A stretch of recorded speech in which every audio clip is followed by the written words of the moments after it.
all our services are in one way or another linked with climate, but we do have a specific service for carbon footprint, and to that we have developed our own carbon footprint management standard, which is based on the international guidances and methodologies such as GHG protocol or ISO 1464. So we have basically taken the requirements from these international methodologies and guidances and transformed them to a more friendly language which can be implemented by organizations.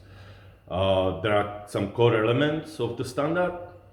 One of it is the completeness. So we require not only the scope 1 and scope 2, which means the direct and indirect emissions, but we do require also the scope 3 emissions, which are the upstream and downstream emissions of particular organization or product.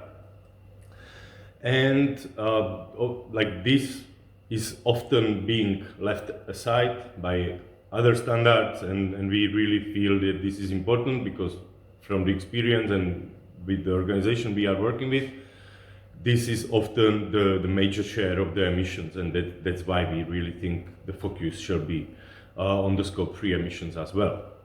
The other core element is the transparency. So this is again something where we see as a big gap in the carbon footprint space, that there is most of the organizations nowadays are doing something around carbon footprint, but there is very little information published.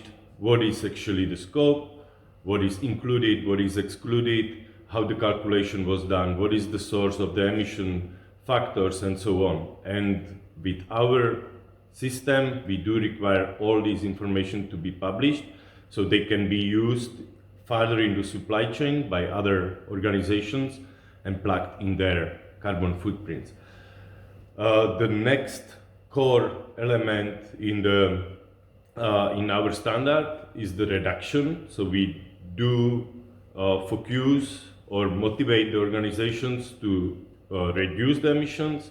It's a requirement in the standard. We do have a threshold which is in line with Paris Agreement and with science-based targets. So we very much focus on the reduction, and any organization holding our certificate needs to have a reduction plan and needs to reach the reductions defined by the plan.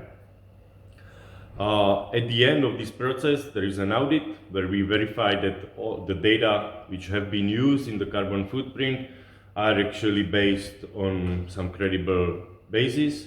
But it's not really, the service is not only about verifying the data, but it's unlike the traditional certification schemes where we work as an auditors who come and check that certain claims are correct. Here we are working much closer with the organizations, so we help them to identify the emission sources, we help them to find a way how to calculate the footprint, where to find the emission factors, and so on. So the I would say majority of the work is actually happening before the verification itself, and it's kind of a road where we work with the companies.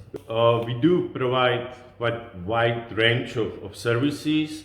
Usually it starts with some kind of capacity building, typically through trainings where we try to share the knowledge we have about carbon footprint with the organizations. That's part of our mission to build, or share the knowledge and to show the organizations what they can do, what are the options, and how to go around it. Then we have the CFM verification, which is the main service we are having. But we also work with organizations who are not yet up to the standard, so we can also provide some kind of tailored evaluations to these organizations, or we can also do life cycle assessment of specific products.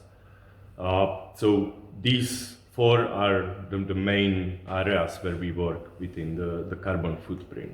Carbon footprint management standard is developed in a way that it can be applied on any type of industry, but it can be also applied either on corporate level, on product level, or event level. So it can really cover wide range of necessities of the organizations. There is, at the end of the process, there is a label which can also communicate about either that particular, what are the emissions or reduction activities of a particular organization, but it can also be, which is most used option, is actually to use the label on the product. So there are three types of labels. The first one is communicating what are the emissions behind particular product. The second one is communicating about the reduction activities. So what is the reduction compared to particular year, compared to particular base year, and what are the reductions reached since that time. And the last one is the carbon neutral label, which can be used on the product whenever the organization offsets the remaining emissions, the ones which are not yet reduced. So they can go and purchase carbon offsets and apply these on the particular product.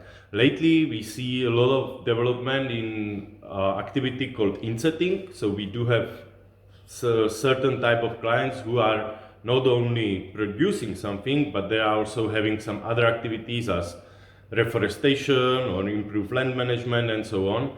And this actually is sequestrating some carbon.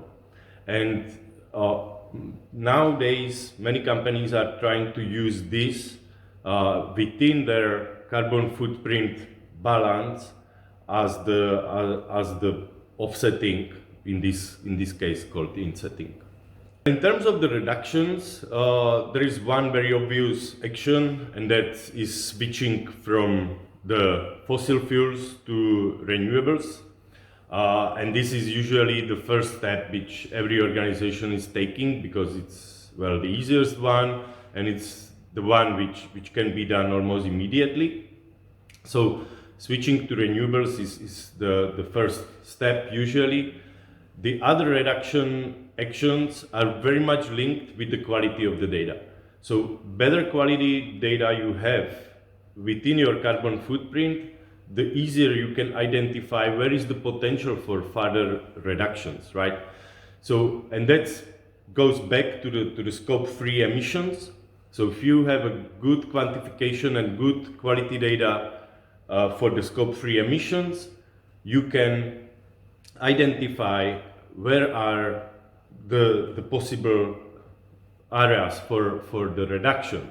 Typical example would be if you are buying paper and you know that certain type of paper is having 900 grams per kilo of emissions and other is having 200 grams, then you can switch from one supplier to another, and by this you are reducing your carbon footprint.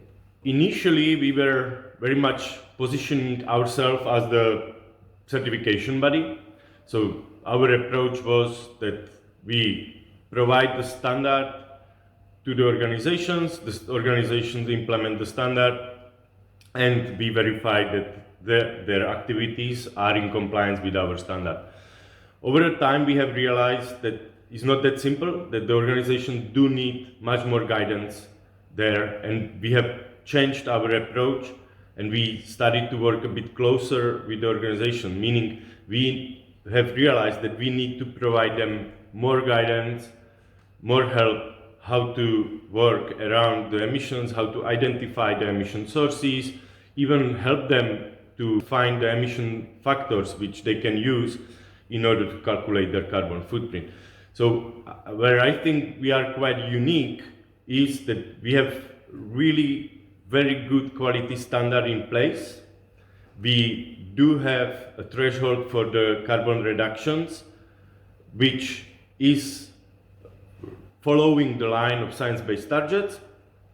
And finally, we have a high qualified personnel who can help the organization from zero to the final results. So we can really cooperate with the companies all the way up to the credible carbon footprint management.